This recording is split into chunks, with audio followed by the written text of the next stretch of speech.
હાંસોટના સુણેવકલા ગામ ખાતે યાહો adventure park અને નેચરલ પાર્કને હાંસોટ મામલતદાર દ્વારા સીલ કરી દેવામાં આવ્યું હતું। કોઈપણ જાતની મંજૂરી વગર, પરવાનગી વગર ગેમ ઝોનની પ્રવૃત્તિ ચાલી રહી હતી।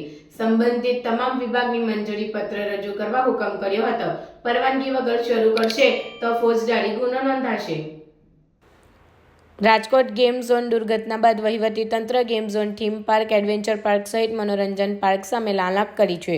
આ વચ્ચે રાજકોટ ઘટના બાદ જિલ્લા ફાયર વિભાગ અને સ્થાનિક ફાયર વિભાગે ફાયર એનઓસી વગર ધમધમતા અંકલેશ્વર ભરૂચના ગેમ ઝોન બંધ કરાવ્યા હતા। આ વચ્ચે હાંસોટ તાલુકાના સુણેવકલા ગામ ખાતે યાહો એડવેન્ચર પાર્ક અને નેચરલ કાર્યરત હતો, જેમાં વિવિધ શાળાના બાળકો પણ આવી રહ્યા હતા।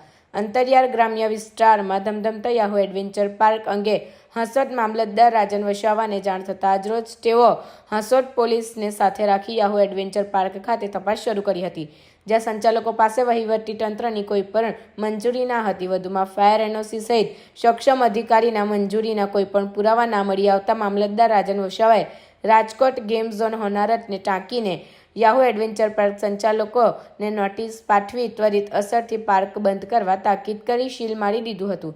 તેઓ દ્વારા જરૂરી મંજૂરી પત્ર રજૂ કરવા તાકીદ કરી હતી અને મંજૂરી વગર પાર્કને બંધ રાખવા તાકીદ સાથે જો પરવાનગી ના હશે તો ફોજદારી ગુનો દાખલ કરવાની પણ સ્પષ્ટ તાકીદ કરી હતી। આ અંગે મામલતદાર રાજન વસાવાએ વાતચીતમાં જણાવ્યું હતું કે યાહો એડવેન્ચર પાર્ક અને નેચરલ પાર્ક આકસ્મિક તપાસ કરતા અહીં ઇલેક્ટ્રિકલ રાઇડ અને ગેમિંગ ઝોન ચાલતું હતું, જે અંગે કોઈ પણ મંજૂરી લીધી ના હતી તેમજ જરૂરી આધાર પુરાવા પણ રજૂ કર્યા ના હતા, જેને લઈ પાર્ક બંધ કરી સીલ મારવામાં આવ્યું હતું। અહીં બહોળા પ્રમાણમાં વિદ્યાર્થીઓ આવતા હોય, જેને લઈ કોઈ હોનારત ના સર્જાય તેના સરપ્રાઇઝ ચેકિંગ કરવામાં આવી હતી, જેમાં મંજૂરી ઇલેક્ટ્રિકલ રાઇડ અને ગેમિંગ ઝોન ચાલતું હતું।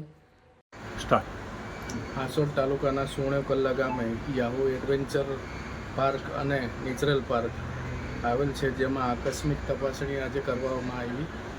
તેમાં ઇલેક્ટ્રિક રાઇડ, ગેમિંગ ઝોન કોઈપણ પ્રકારની મંજૂરી વગર ચાલતું હતું, જે બાબતે પૂછતા માલિકને તેમણે કોઈપણ પ્રકારની સંબંધિત કચેરીઓની કે વિભાગની મંજૂરી મેળવેલ નથી અને રજૂ કરેલ નથી, જેથી બહોળી સંખ્યામાં બાળકો આવતા હોવાથી એને આજરોજ બંધ કરવામાં આવેલ છે